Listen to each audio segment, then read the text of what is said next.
Dalam hitungan tahun Jawa dan tahun Islam saat ini sudah berganti. Seperti tradisi tiap tahun, yaitu kita bedah ramalan ataupun prediksi dalam 1 tahun ke depan. Bagaimana kondisi di tahun 2024 mendatang? Mari kita bahas.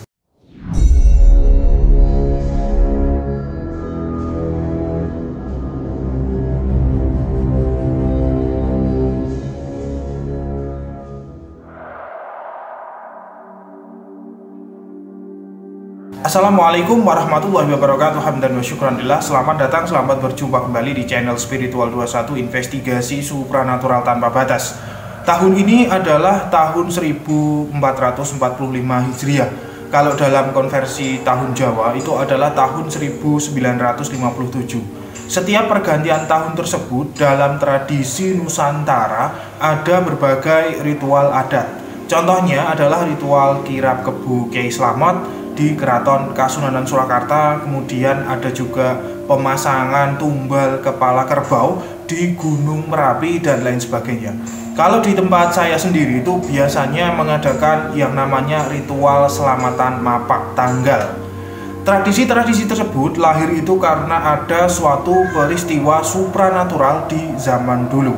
Kemudian disesuaikan dengan perhitungan-perhitungan ilmu falak. Di Jawa sendiri itu ada perhitungan ilmu falak khusus yang merupakan buah karya dari beliau Sultan Agung Mataram. Sampai saat ini masih digunakan oleh para praktisi spiritual dan para pemangku adat di desa-desa. Termasuk di desa saya sendiri itu juga menggunakan perhitungan ilmu falak peninggalan Sultan Agung Mataram tersebut. Di tahun 1445 Hijriah ini jatuh pada hari Rabu Legi, yaitu tanggal 19 Juli tahun 2023. Hitungan Neptunnya adalah 12. Wukunya jatuh pada wuku Julungwangi.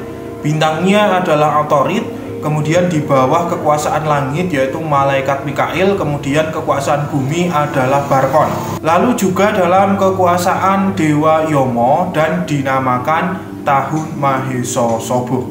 Kemudian untuk ramalan ataupun prediksi 1 tahun ke depan berdasarkan perhitungan ilmu falak tersebut yaitu sebagai berikut. Yang pertama adalah Bengawan Banyune Sedelo-sedelo Asat. Artinya bahwa air laut atau air danau atau bisa air waduk atau air sungai ya, intensitasnya itu akan berkurang.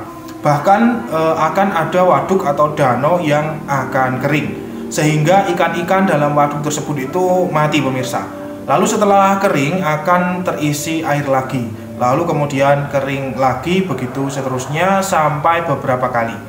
Penyebab keringnya waduk atau danau tersebut itu mungkin bisa diakibatkan dari berbagai macam faktor. Salah satunya adalah faktor perubahan iklim di bumi ya. Kemudian juga karena aktivitas manusia dalam menggunakan air tersebut, mungkin untuk kebutuhan sehari-hari. Kemudian yang kedua adalah wong-wong podo gawe kumpulan. Maksudnya ya, di tahun ini akan banyak sekali orang-orang ataupun masyarakat itu yang akan mendirikan sebuah grup atau perkumpulan atau komunitas ataupun organisasi. Nah, baik itu perkumpulan atau organisasi resmi maupun organisasi ilegal alias tidak resmi. Nah, tujuan orang-orang ini ya mendirikan komunitas ataupun organisasi tersebut itu bermacam-macam. Ada yang bertujuan mungkin tujuan sosial, membantu orang-orang. Kemudian ada juga yang bertujuan menggalang massa itu untuk memenangkan salah satu partai politik. Kemudian ada juga yang bertujuan melestarikan budaya-budaya tradisi agar tidak punah. Lalu ada juga perkumpulan yang bertujuan meneliti suatu peristiwa sejarah sampai dengan meneliti teknologi terbaru. Dan yang perlu diwaspadai adalah sebuah organisasi ataupun perkumpulan yang tujuannya hanyalah untuk merusak negara, adu domba sesama warga negara, sehingga kalau tidak segera dicegah itu akan menimbulkan suatu konflik antar warga negara tersebut. Hal ini berawal dari sebuah provokasi yang tentunya itu di media sosial. Kemudian yang perlu diwaspadai berikutnya adalah perkumpulan ataupun organisasi orang-orang jahat ya. Orang-orang ini akan bergabung untuk berbisnis di dunia hitam. Misalnya organisasi rahasia ataupun ilegal yang akan melakukan penipuan itu melalui media sosial. Kemudian juga organisasi perjudian yang berkedok game online ya. Kemudian sampai dengan organisasi ilegal yang akan melakukan mungkin pembunuhan berencana untuk tujuan-tujuan bisnis dengan keuntungan yang sangat besar dan sangat fantastis tentunya. Kiranya nanti pemerintah itu harus bertindak tegas dalam masalah ini. Yang ketiga adalah wong-wong gede utawa pimpinan akeh sing podo mati. Artinya di tahun ini akan ada ataupun cukup banyak pemimpin atau pejabat itu yang akan meninggal dunia. Pemimpin tersebut itu bukan hanya pemimpin negara saja pemirsa ya, semisal presiden ataupun lain sebagainya ya. Tetapi pemimpin tersebut itu termasuk pemimpin organisasi tertentu. Sebab-sebab kematiannya itu bisa bermacam-macam. Bisa karena sakit, kecelakaan, atau mungkin bahkan dibunuh oleh seseorang. Di tahun ini para pemimpin harus ekstra hati-hati karena ancaman kematian akan sangat besar. Jadilah pemimpin-pemimpin yang adil, bukan malah menjadi pemimpin yang provokatif, mengadu domba, mementingkan kalangan-kalangan tertentu saja demi tujuan-tujuan duniawi. Insya Allah kalau Anda pemimpin yang adil, maka kalau meninggal dunia akan meninggal dalam keadaan baik, husnul khotimah, dan akan dikenang oleh banyak orang. Namun sebaliknya, bila Anda adalah seorang pemimpin yang mungkin arogan, provokatif, dan mementingkan kalangan-kalangan tertentu saja, maka orang-orang hanya akan membuli, kemudian menjelekkan Anda, dan tentu akan meninggal dalam keadaan su'ul khotimah.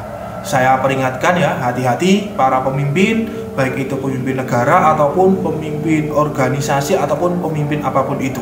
Ingat pesan ini baik-baik. Yang keempat adalah wowoan podo mundak nganti rendeng. Artinya biji-bijian itu akan berlimpah sampai musim hujan kelak. Biji-bijian di sini sangat banyak jenisnya ya. Bisa kacang, mungkin kopi, jagung, pala, gandum, padi, dan lain sebagainya. Sehingga di sini dapat disimpulkan bahwa pertanian itu akan semakin baik, terutama tanaman-tanaman yang diambil bijinya tersebut. Yang keempat adalah anuduhake adile rojo-rojo lan poro hakim. Artinya yaitu di tahun ini banyak sekali para raja ataupun presiden serta para hakim itu yang berbuat adil. Presiden ataupun raja suatu negara akan memperhatikan rakyatnya. Pembangunan akan merata, banyak masyarakat bawah yang mendapat bantuan dari negara tersebut. Kemudian para hakim itu akan memutuskan perkara dengan sebaik-baiknya tanpa ada intervensi dari pihak manapun. Walaupun disogok dengan suntikan dana yang sangat besar ya, para hakim tersebut tetap tidak akan menerima sogokan itu. Mereka sudah punya prinsip dan ideologi yang sangat kuat sehingga tidak akan goyah. Yang keenam, wong-wong asing merajalela. Artinya itu akan banyak sekali orang-orang asing di sebuah negara, termasuk negara Indonesia, sehingga warga asli negara tersebut seakan-akan itu sudah berkurang sekali. Orang-orang asing ini tentunya ada berbagai tujuan ya. Ada yang bekerja mencari nafkah, terus kemudian ada yang menjadi seorang wisatawan, berbisnis di negara tersebut, sampai dengan orang-orang asing yang tujuannya adalah tujuan politik. Dalam hal ini negara tentunya harus waspada dengan orang-orang asing itu, karena dikhawatirkan nanti dengan populasi yang semakin banyak sehingga akan menimbulkan kekisruhan di negara tersebut. Pada awalnya itu mereka baik, ramah, tetapi nanti lama-kelamaan itu bisa ngelunjak. Yang ketujuh adalah akeh barang weton anyar tur aneh saka kerajinan lan piranti. Artinya di tahun ini akan ada suatu penemuan yang akan booming ataupun viral yang sangat spektakuler, yaitu berupa barang baru yang kalau dilihat itu cukup aneh ya. Barang tersebut itu berasal dari sebuah kerajinan yang diciptakan seseorang dan peralatan canggih modern atau teknologi masa kini. Mungkin akan ada sebuah teknologi AI yang mengguncang dunia di tahun ini. yaitu mungkin manusia itu akan dilayani oleh AI secara menyeluruh ya dalam melaksanakan kehidupan sehari-harinya. Misalnya mungkin semacam robot yang bisa diajak komunikasi persis seperti manusia, bisa ditanyai apapun itu, atau mungkin akan booming sebuah transportasi dengan berbasis AI, sehingga yang mengemudi itu sudah bukan lagi manusia tetapi sudah otomatis dikemudikan oleh robot. Selain itu mungkin benda-benda yang lain yang akan membuat kita takjub dan sangat heran. Kita tunggu saja kemunculannya barang-barang tersebut. Yang kedelapan, ono langit katon lintang anyar. Artinya diperkirakan tahun ini akan terlihat sebuah benda langit yang baru. Mungkin itu bintang, bisa planet, ataupun asteroid ya, atau benda langit yang lainnya. Benda langit tersebut itu adalah sebuah tanda akan ada sebuah kejadian besar di planet bumi ini. Entah itu kejadian yang baik ataupun itu adalah kejadian yang buruk, maupun benda itu akan menabrak bumi. Benda langit ini nantinya akan ditemukan mungkin oleh NASA ya. Mungkin NASA itu juga akan mempublikasikannya kepada kita semua. Nah, kita tunggu saja. Itulah beberapa poin ramalan ataupun prediksi 1 tahun ke depan.